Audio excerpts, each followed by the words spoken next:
17 anos depois de encontrar uma menina de 8 anos vendendo flores murchas na entrada de um Walmart, sua mãe biológica bilionária colocou nas mãos dela a chave de uma Ferrari prateada e disse: "Você provou que é digna de voltar para casa." Minha filha pegou a chave. Depois olhou diretamente para mim. Gostaria de dizer que entendi o que estava acontecendo naquele momento, mas não entendi. Eu estava perto do fundo do pavilhão de engenharia da Universidade de Cincinnati, segurando um envelope branco com $300 dentro. Era meu presente de formatura para ela, o máximo que eu podia dar sem mexer no dinheiro, reservado para pagar o imposto da minha casa. O terno que eu usava estava pendurado no armário desde o jantar da minha aposentadoria. Desde então eu havia perdido quase 6 quilos e ele agora parecia largo demais. Meu joelho direito doía por causa da caminhada pelo campus, e meus sapatos sociais apertavam meus pés antes mesmo da cerimônia começar. Nada disso me incomodava, até ver o carro. Era uma Ferrari prateada, baixa, impecavelmente polida, refletindo o sol da tarde. Uma fita vermelha atravessava o capô. Várias pessoas já apontavam os celulares para fotografá-la. Ao lado da minha filha estava Victoria Langford. Mesmo quem não acompanhava notícias do mundo dos negócios conhecia aquele sobrenome. A Langford Medical Systems estampava seu logotipo em hospitais por todo o estado de Ohio. Victoria tinha aquela elegância silenciosa que fazia qualquer pessoa endireitar a postura sem perceber. Ela estendeu um pequeno estojo de couro com a chave do carro.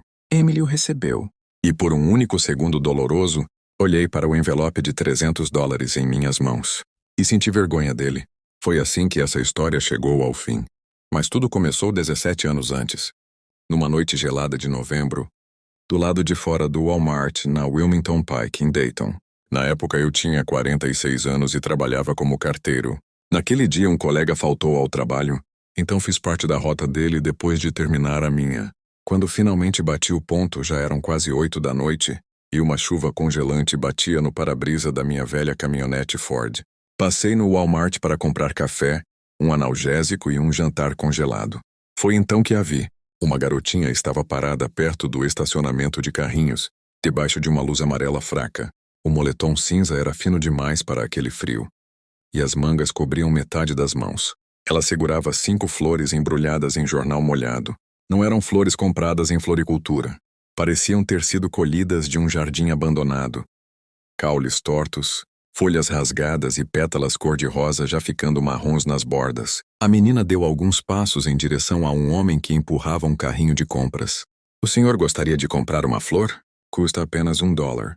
O homem passou por ela sem sequer olhar. Ela não reclamou. Apenas voltou para a calçada e esperou o próximo cliente. Vi mais 2 pessoas fazerem exatamente a mesma coisa antes de sair da caminhonete. Sorri e perguntei: "Você tem licença para administrar esse negócio de flores?" Os olhos dela se arregalaram. Parecia pronta para fugir. Levantei as 2 mãos. "Calma. Estou brincando." Ela me observou por alguns segundos. "O senhor quer comprar uma? Quanto custa tudo?" Ela olhou para as flores e respondeu: $5. Entreguei uma nota de 10. Ela contou as flores 2 vezes e estendeu o pequeno buquê. "Eu não tenho troco. Pode ficar com o restante." Seu rosto ficou sério. "Eu não estou pedindo esmola." "Eu sei que não. O senhor me deu dinheiro demais. Então considere um desconto para quem compra tudo de uma vez." Pela primeira vez um pequeno sorriso apareceu no canto de sua boca. Quando cheguei mais perto, percebi o quanto ela estava congelando de frio. Os lábios estavam pálidos e gotas de chuva escorriam de seus cabelos para o moletom encharcado. Perguntei com cuidado: "Faz quanto tempo que você não come?" Ela respondeu rapidamente: "Eu já comi." "O quê?" Ela desviou os olhos. "Comida." Balancei a cabeça. Essa resposta realmente esclareceu muita coisa. Ela permaneceu em silêncio. Naquela época havia um McDonald's dentro do Walmart. Expliquei que iria comprar um café e perguntei se ela gostaria de comer alguma coisa quente. Ela recusou. Perguntei outra vez. Recusou novamente. Na terceira tentativa eu disse: "Você pode pagar sua comida com o dinheiro das flores, se isso fizer você se sentir melhor." Ela aceitou, mas entrou na loja caminhando vários passos atrás de mim, como se estivesse pronta para fugir a qualquer momento. Pedi meu café. Ela escolheu 6 nuggets de frango, uma batata frita pequena e um chocolate quente. Quando a comida chegou, ela começou a comer devagar, olhando discretamente para os lados, como alguém acostumado a esconder qualquer sinal de fome. Na metade da refeição, vi quando embrulhou 2 nuggets em um guardanapo e os colocou dentro do bolso do moletom. Perguntei: "Está guardando para depois?" Ela respondeu sem levantar a cabeça: "Para amanhã." Naquele instante senti alguma coisa mudar dentro de mim. Olhei para ela e perguntei: "Qual é o seu nome?" Ela hesitou antes de responder: "Emily." Sorri. "Prazer, Emily. Eu sou Thomas." Ela apenas fez um leve movimento com a cabeça. "Não disse seu sobrenome." Perguntei onde estavam seus pais. Os ombros dela ficaram tensos imediatamente. "Eu estou bem." Uma menina de 8 anos vendendo flores na porta de um Walmart durante uma noite gelada dificilmente estava bem. "Quantos anos você tem?" Ela respondeu depressa. 9. Mais tarde descobri que nem isso era verdade. Ela ainda tinha apenas 8 anos. A resposta dela não me convenceu nem por um segundo. Levantei discretamente da mesa e fui até um canto da lanchonete. Peguei o celular e liguei para a polícia, tentando falar o mais baixo possível. Achei que ela não tivesse percebido. Eu estava errado. Quando voltei, a cadeira estava vazia. Olhei em direção à entrada e a vi correndo pelas portas automáticas do Walmart. "Emily, espere!"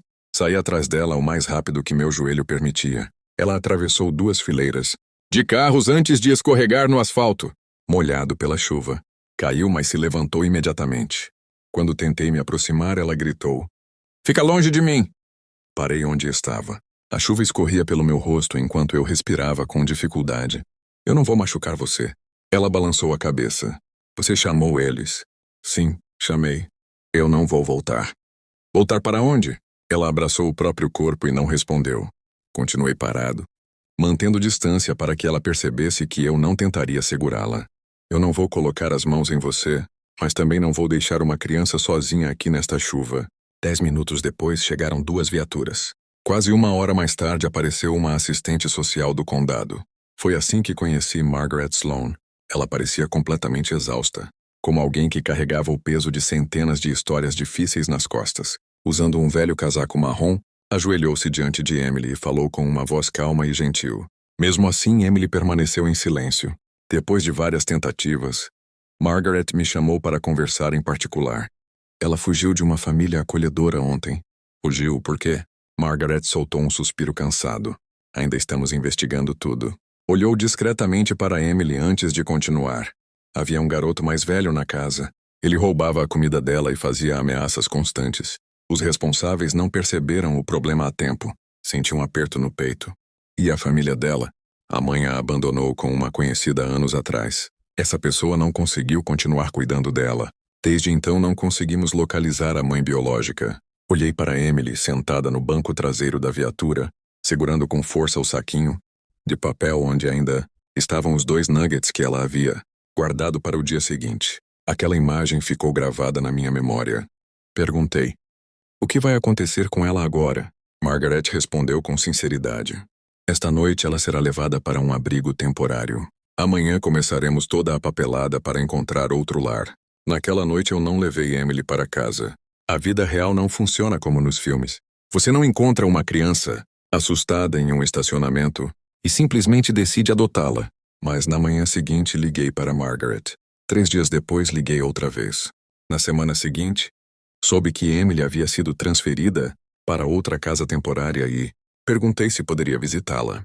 No começo, Margaret recusou. Depois explicou tudo o que seria necessário para que um viúvo solteiro, sem filhos, pudesse se tornar oficialmente um pai acolhedor. Verificação de antecedentes, inspeções na casa, cursos obrigatórios, avaliações financeiras, entrevistas longas. Algumas pareciam verdadeiros interrogatórios. Mesmo assim, assinei todos os formulários, porque, sem perceber, aquela pequena menina que vendia flores, Murcha já havia encontrado um lugar permanente dentro do meu coração. O processo foi longo. Durante meses participei de treinamentos. Respondi perguntas sobre minha vida, minhas finanças, minha saúde e até sobre como eu lidava com conflitos. Às vezes eu saía das entrevistas imaginando se realmente conseguiria ser aprovado, mas nunca pensei em desistir. 7 meses depois daquela noite no Walmart, Margaret estacionou em frente à minha pequena casa no bairro de Belmont. Emily desceu do carro carregando tudo o que possuía dentro de um único saco de lixo preto. Aquela cena partiu meu coração.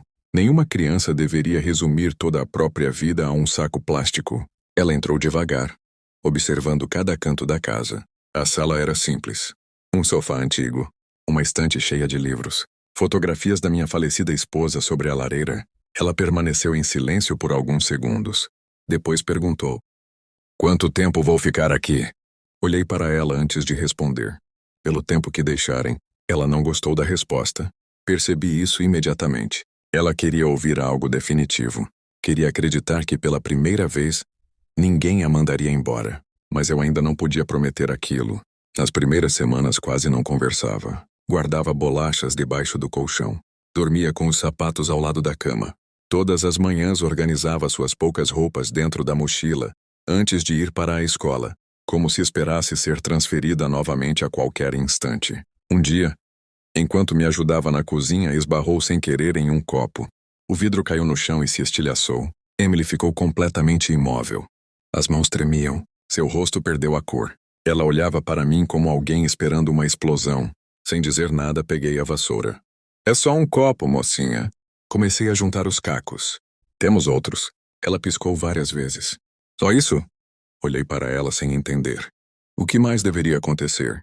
Seu queixo começou a tremer. De repente, sentou no chão da cozinha e começou a chorar de uma maneira que eu nunca tinha visto. No primeiro ano em que Emily morou comigo, ela não confiava em nada que não pudesse carregar dentro de uma mochila. Comida, roupas, material escolar e principalmente pessoas. Levou muito tempo até que ela parasse de perguntar, todos os domingos à noite, se ainda poderia ficar comigo na semana seguinte. Durante algum tempo achei que os documentos da adoção resolveriam esse medo. Não resolveram. Um juiz podia mudar seu sobrenome em uma tarde, mas não podia apagar anos sendo transferida de uma casa para outra. Então aprendi a não fazer grandes discursos. Eu apenas continuava presente. Quando Emily tinha 10 anos, comprei uma bicicleta usada da marca Schwinn em uma venda de garagem na Patterson Road. Ela era roxa por baixo de várias camadas de tinta descascada e o freio dianteiro mal funcionava. Emily ficou olhando para ela na garagem. "Você pagou por isso?" $12. Ela cruzou os braços. "Acho que enganaram você." Sorri. "Prefiro pensar que fiz um investimento." Ela respondeu. "Em tétano?" Caí na risada. "Pegue a lixa." Passamos 2 sábados desmontando a bicicleta inteira. Lixamos o quadro, pintamos tudo de azul e montamos peça por peça. Quando ela tentou andar sem as rodinhas pela primeira vez, conseguiu percorrer metade da calçada antes de cair dentro da cerca viva da Sra. Callahan. Corri para ajudá-la, mas ela levantou a mão imediatamente. "Não me ajude. Eu só queria ver se você estava bem. Eu consigo sozinha." Ela levantou a bicicleta. Mesmo com sangue escorrendo pela canela, subiu novamente e tentou outra vez. Essa era a Emily. Ela aceitava um curativo, mas somente depois de provar para si mesma que era forte o bastante para continuar. Quando completou 14 anos, foi suspensa da escola por dar um soco em um garoto durante o intervalo. O diretor me ligou enquanto eu trabalhava. Quando cheguei, Emily estava sentada no escritório de braços cruzados. Um dos nós dos dedos estava vermelho. O garoto havia chamado Emily de caso de caridade, depois de descobrir que ela era adotada. Eu queria dizer que entendia a dor dela, mas disse outra coisa. "Você vai pedir desculpas." Ela me olhou indignada. Mas ele começou. Ele usou palavras. "Você usou os punhos. Então eu tenho que deixar as pessoas falarem o que quiserem?" "Não. Você pode ir embora, denunciar ou responder com palavras. Mas não pode machucar alguém porque encontrou exatamente o ponto que mais dói em você." Ela passou toda a viagem para casa sem dizer uma palavra. Mesmo assim, parei no Bob Evans para almoçarmos. Ela olhou surpresa para o restaurante. Achei que eu estava de castigo. "E está. Pessoas de castigo também precisam almoçar." Enquanto comíamos uma torta de maçã, eu disse: "Você nunca deve sentir vergonha de onde veio, mas também não pode usar a sua dor como desculpa para machucar os outros." Ela mexeu na torta com o garfo e respondeu baixinho: "Eu odeio quando você faz sentido." Sorri. A maioria dos adolescentes odeia. No dia seguinte, ela pediu desculpas ao garoto. Talvez não tenha sentido cada palavra, mas teve coragem de dizê-las. No ensino médio, Emily se tornou uma daquelas alunas que os professores nunca esquecem. Não porque levantasse a mão o tempo todo, mas porque sempre ficava depois da aula para entender melhor o que havia aprendido.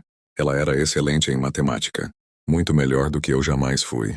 Quando começou a estudar álgebra, passei 3 noites sentado à mesa da cozinha tentando reaprender equações para ajudá-la. Assisti a vídeos na internet.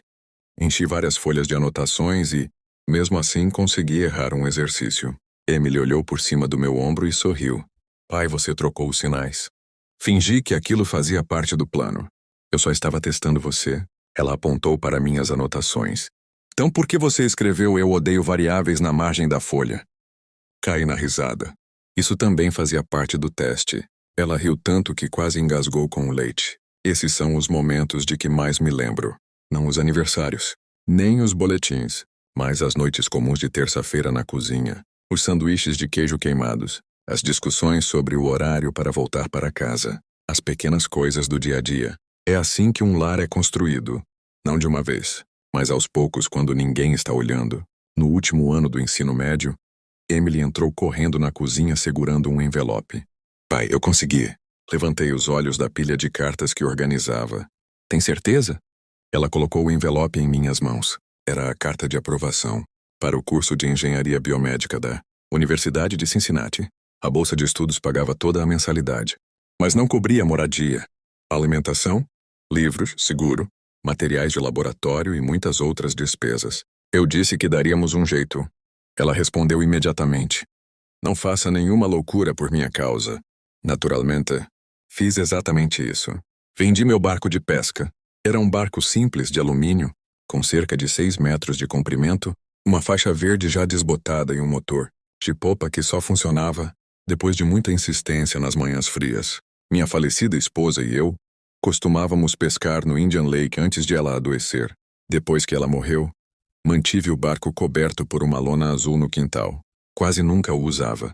Mas vê-lo ali me fazia sentir que uma parte da minha antiga vida ainda permanecia comigo. Um homem de Springfield comprou o barco por $4.800. Fiquei parado na entrada de casa vendo a caminhonete dele desaparecer pela rua. Os pneus deixaram 2 marcas claras na grama. Aquele fim de semana, Emily voltou para casa. Assim que entrou no quintal, perguntou: Pai, onde está o barco? Sorri discretamente. Eu vendi. Ela parou de andar. Vendeu? Estava parado fazia muito tempo. Ela olhou diretamente para mim. Pai, por quê? Respirei fundo antes de responder. Você precisava pagar o depósito da moradia na universidade. Ela deixou a mochila cair no chão. Eu disse para o senhor não fazer isso. O barco era meu. Ela balançou a cabeça. A também era da mamãe. Fiquei em silêncio. Ela quase nunca falava da minha esposa daquela forma. Nunca chegou a conhecê-la. Mas sabia todas as histórias que eu lhe contava. Eu sei, respondi baixinho. Ela enxugou os olhos.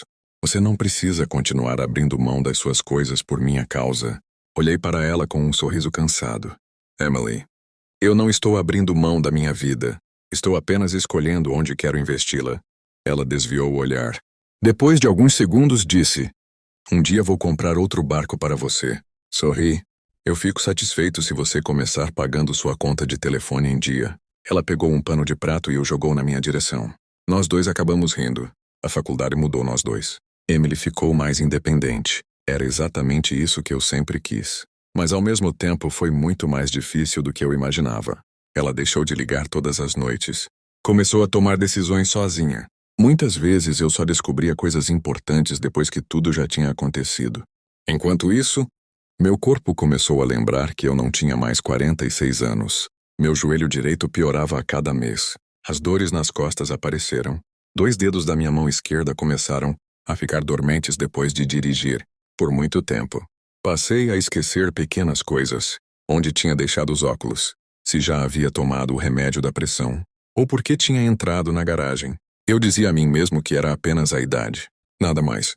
Acabei me aposentando mais cedo do serviço postal depois de escorregar em uma varanda coberta de gelo durante uma entrega. Não quebrei nenhum osso, mas aquela queda terminou o trabalho que anos, carregando sacos de correspondência pesados, já haviam começado. Nunca contei a Emily o quanto eu realmente sentia a dor. Ela estava concentrada em seu projeto de conclusão de curso, desenvolvendo um dispositivo para ajudar idosos a recuperarem o equilíbrio depois de cirurgias. A ironia disso nunca passou despercebida por mim. Certa noite, enquanto eu esquentava uma sopa enlatada para o jantar, Emily me ligou. Pai, você tomou seus remédios? Tomei. Ela ficou alguns segundos em silêncio. Quais? Sorri. Os comprimidos. Ela suspirou do outro lado da linha. Pai. Estou brincando. Tomei todos. Houve outra pausa. Você parece cansado. Estou aposentado. Estar cansado faz parte da descrição do cargo. Dessa vez ela não riu. Se alguma coisa estiver errada, você promete que vai me contar? Respondi rápido demais. Claro! Nós dois sabíamos que eu estava mentindo. Na manhã da formatura, convenci a mim mesmo de que estava bem. Saí de Dayton às 5:30 da manhã, dirigindo minha velha Ford F-150 2005. Vestia o mesmo terno azul marinho que havia usado no jantar da minha aposentadoria. No porta-luvas estava um envelope, branco com $300 e um bilhete escrito à mão. Para o que vier depois. Estacionei longe do prédio de engenharia. Meu joelho obrigava cada passo a ser mais lento. Então fingia admirar o campus sempre que precisava parar para descansar. Quando Emily atravessou o palco para receber o diploma, fui o primeiro da minha fileira a ficar de pé. A mulher ao meu lado sorriu. Essa é sua filha, não é? Olhei para Emily com orgulho. É sim. Depois da cerimônia, todos seguiram para uma recepção no pavilhão de engenharia. Um professor anunciou que uma importante patrocinadora da universidade entregaria um prêmio especial pelo projeto de Emily. Foi então que Victoria Langford entrou no salão. Vestia um elegante conjunto na cor creme e caminhava, acompanhada por 2 assistentes, um advogado e o diretor da universidade. Do lado de fora, 2 SUVs pretos aguardavam junto ao meio-fio. Victoria começou elogiando o talento, a dedicação e o brilhantismo de Emily. Falou sobre inovação, sobre disciplina, sobre construir um futuro melhor. Então sua voz mudou. Existe outro motivo pelo qual essa jovem é tão importante para mim. Emily permaneceu completamente imóvel. Victoria virou-se para ela. Eu sou sua mãe biológica. O salão inteiro mergulhou em silêncio. Ninguém aplaudiu. Ninguém disse uma palavra. Durante alguns segundos, o único som era o do ar-condicionado funcionando acima de nossas cabeças. Olhei imediatamente para Emily esperando vê-la surpresa, mas ela não parecia surpresa. E isso me assustou ainda mais. Um dos assistentes de Victoria aproximou-se carregando uma pequena caixa de couro vermelho. Dentro dela estava a chave de uma Ferrari. Pela parede de vidro era possível ver o carro prateado parado do lado de fora, decorado com uma fita vermelha sobre o capô. Victoria sorriu para Emily. Você passou anos provando o tipo de mulher que se tornou. Fez uma breve pausa antes de concluir. Você provou que é digna de voltar para casa. Emily estendeu a mão. E pegou a chave. No instante em que Emily pegou a chave da Ferrari, senti meus dedos apertarem um envelope branco dentro do bolso do meu paletó. Os $300 que eu havia economizado durante meses pareceram insignificantes. Então Victoria entregou a Emily uma pasta de cor creme. Há apenas uma pequena formalidade antes de irmos, disse ela com um sorriso tranquilo. Ela segurava a pasta como se estivesse entregando um diploma. Um dos advogados abriu uma caneta elegante e a estendeu para Emily. Aquilo me incomodou imediatamente. Eles já haviam levado a caneta.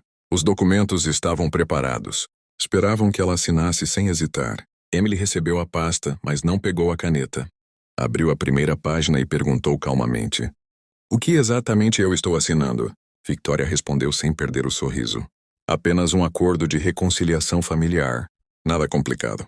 Serve para proteger a privacidade de todos. Emily levantou os olhos. Privacidade de quem? Da nossa família, da imprensa, de advogados e de pessoas que possam tentar tirar vantagem da situação. A maneira como ela pronunciou a palavra pessoas fez parecer que já havia decidido quem era importante e quem era um problema. Depois voltou a falar para todos os convidados.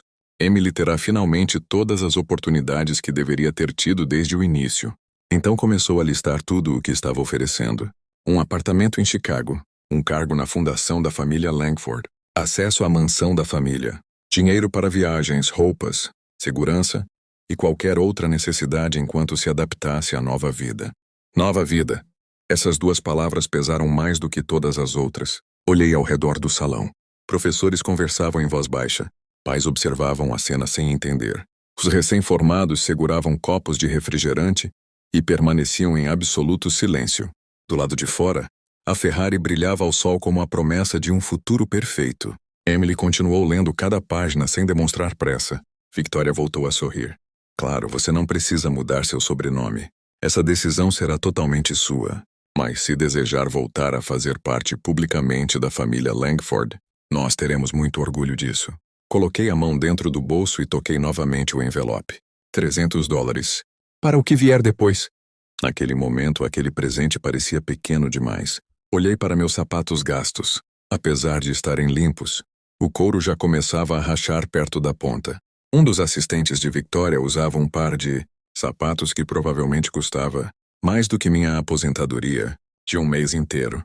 Pela primeira vez senti vergonha da diferença entre os nossos mundos.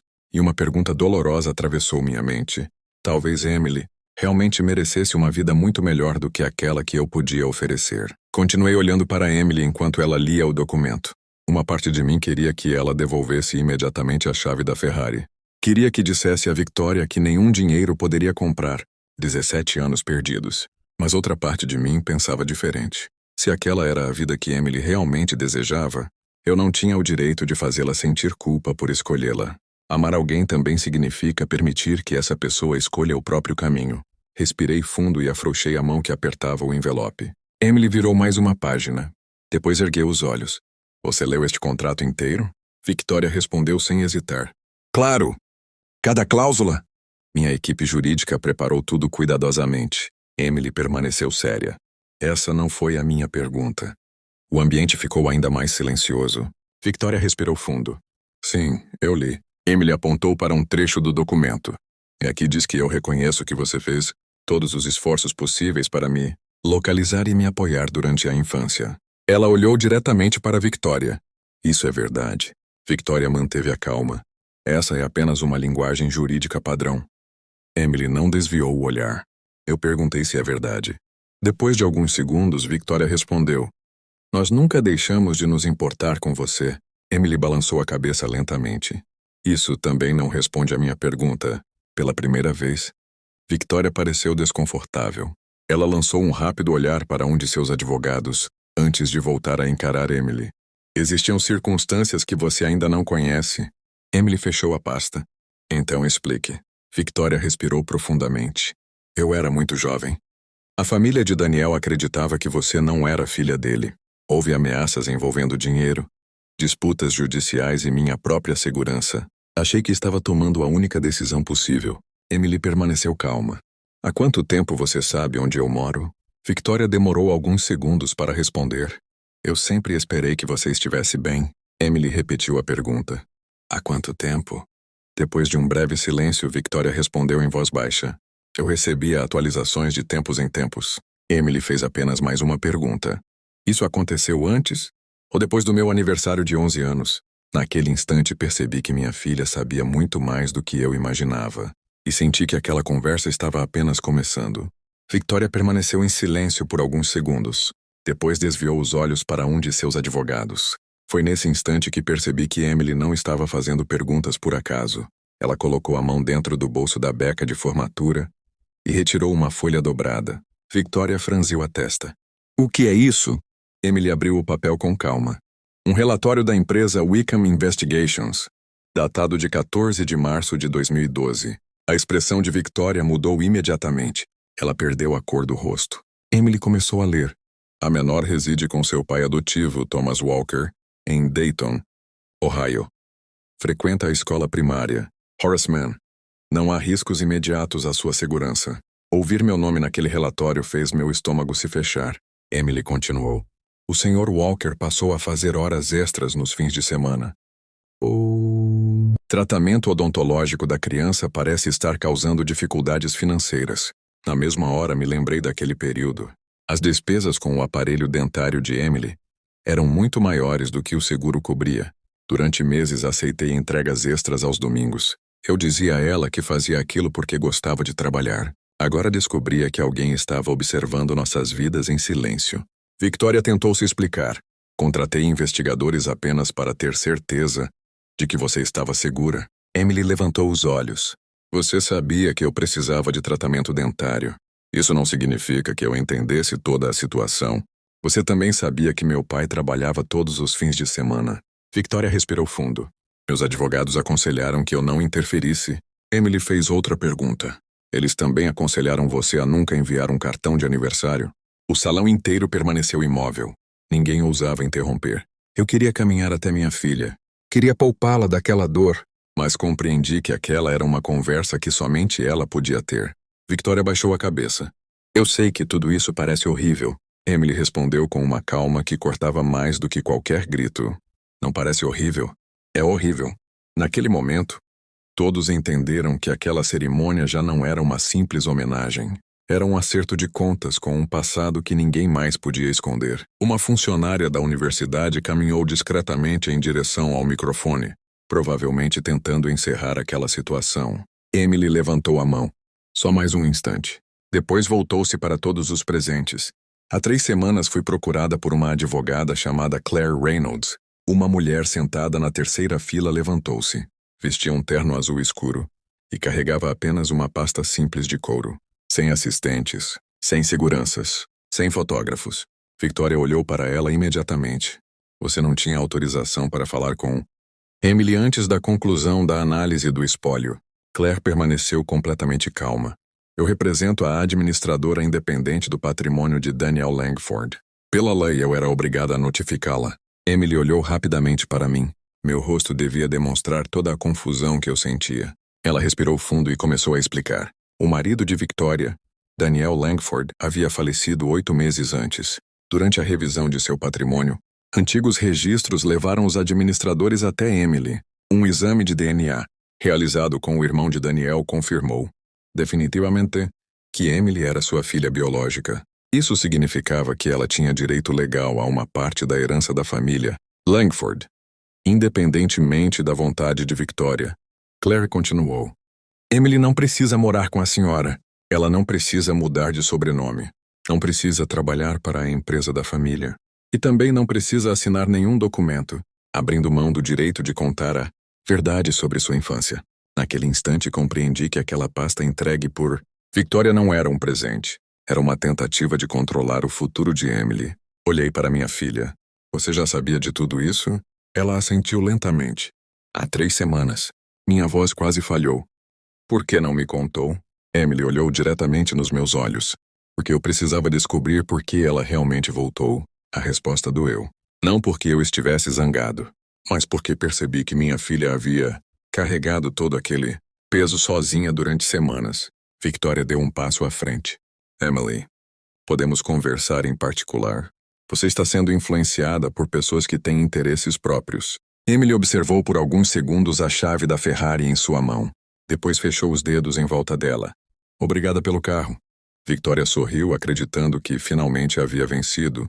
Então Emily respirou fundo e disse, agora gostaria que minha advogada explicasse exatamente o que a senhora esperava receber em troca. Claire Reynolds caminhou até a frente do salão com absoluta tranquilidade. Enquanto todos pareciam nervosos, ela mantinha a mesma calma de alguém que apenas iria resolver um assunto rotineiro. Parou ao lado de Emily e falou com voz firme. Para que tudo fique registrado, represento exclusivamente a administradora independente do patrimônio de Daniel Langford. Não represento Victoria Langford, a Langford Medical Systems nem esta universidade. O advogado de Victoria deu um passo à frente. Isto é um assunto privado de família. Claire olhou para ele sem alterar a expressão. Então talvez não devesse ter sido anunciado diante de mais de 200 pessoas. Algumas risadas discretas ecoaram pelo salão. Até Emily precisou esconder um pequeno sorriso. Claire abriu a pasta. Emily Walker foi oficialmente reconhecida como filha biológica de Daniel Langford. Pelos termos do testamento, ela é herdeira legítima. Esse direito não depende do lugar onde mora, do sobrenome que usa, do emprego que aceitar ou de qualquer relacionamento que escolha manter com a senhora. Victoria Langford. Victoria ergueu o queixo. Ninguém disse o contrário. Claire retirou o contrato da pasta. Na verdade, este documento diz exatamente isso. O advogado tentou interrompê-la. Essa interpretação é completamente equivocada. Claire respondeu com serenidade. Então, certamente não haverá problema se eu explicar seu conteúdo. Victoria levantou a mão impedindo o advogado de continuar. Deixe-a falar. Sua voz permanecia controlada, mas era possível perceber a tensão em seu rosto. Claire mostrou o contrato para todos. Este acordo exige que Emily declare, oficialmente, que Victoria Langford fez todos os esforços possíveis para encontrá-la e ajudá-la. Durante sua infância, Emily olhou diretamente para Victoria. Isso nunca aconteceu. Claire continuou. O documento também impede Emily de falar publicamente sobre seu abandono, sobre os relatórios da investigação ou sobre qualquer dificuldade financeira enfrentada durante os anos em que viveu no sistema de acolhimento. Um murmúrio percorreu todo o salão. Ela virou outra página. Além disso, existe uma cláusula que impede Emily de mover futuras ações judiciais relacionadas ao passado, inclusive sobre fatos que ela talvez ainda nem conheça. O silêncio tornou-se ainda mais pesado. Todos finalmente entenderam que aquele contrato nunca teve como objetivo reunir uma família. O objetivo era controlar a verdade. Claire continuou falando enquanto o silêncio dominava o salão. Há ainda outra cláusula importante. Ela levantou mais uma página do contrato. Todas as entrevistas, declarações públicas, livros ou qualquer relato envolvendo a infância de Emily deveriam ser previamente aprovados pela equipe de comunicação da família Langford. O diretor da universidade passou a mão pela testa, claramente desconfortável. Victoria tentou recuperar o controle da situação. Assuntos particulares devem ser resolvidos em particular. Cláusulas jurídicas sempre parecem duras quando são retiradas do contexto. Emily cruzou os braços. Que contexto transforma uma mentira em verdade? Victoria respirou fundo. Emily, por favor. Não. Foi a senhora quem trouxe câmeras, jornalistas e convidados para assistir a tudo isso. Victoria olhou rapidamente para a equipe de televisão que gravava o evento. Não respondeu. Claire fechou a pasta. Quero deixar claro que a administradora independente do patrimônio jamais exigiu a assinatura desse documento. A herança de Emily não depende dele. O homem que havia oferecido a caneta guardou-a discretamente no bolso. Pela primeira vez, Victoria parecia sem argumentos. Eu só queria protegê-la da exposição da imprensa. Emily olhou ao redor do salão. Não fui eu quem criou esse espetáculo. Foi a senhora. Algumas pessoas baixaram lentamente os celulares. Outras apenas permaneceram em silêncio. Victoria mudou completamente o tom de voz. Falou de forma mais suave. Você conhece apenas parte da história. Emily respondeu imediatamente. Eu sei que a senhora me abandonou. Victoria fechou os olhos por um instante. Eu tinha apenas 29 anos. A família de Daniel acreditava que você era filha de outro homem. Eles ameaçaram destruir minha vida. Emily ouviu tudo sem interromper. Depois perguntou apenas uma coisa. Então por que a senhora nunca voltou? Victoria demorou para responder. Quando finalmente falou, sua voz quase desapareceu. Porque eu estava com medo. Emily assentiu lentamente. Eu consigo entender sentir medo. Uma vez. Fez uma pequena pausa. Depois completou. Mas a senhora não teve medo durante um dia, nem durante um mês. A senhora teve 17 anos para voltar. E escolheu não voltar. Naquele momento, ninguém no salão conseguiu dizer uma única palavra.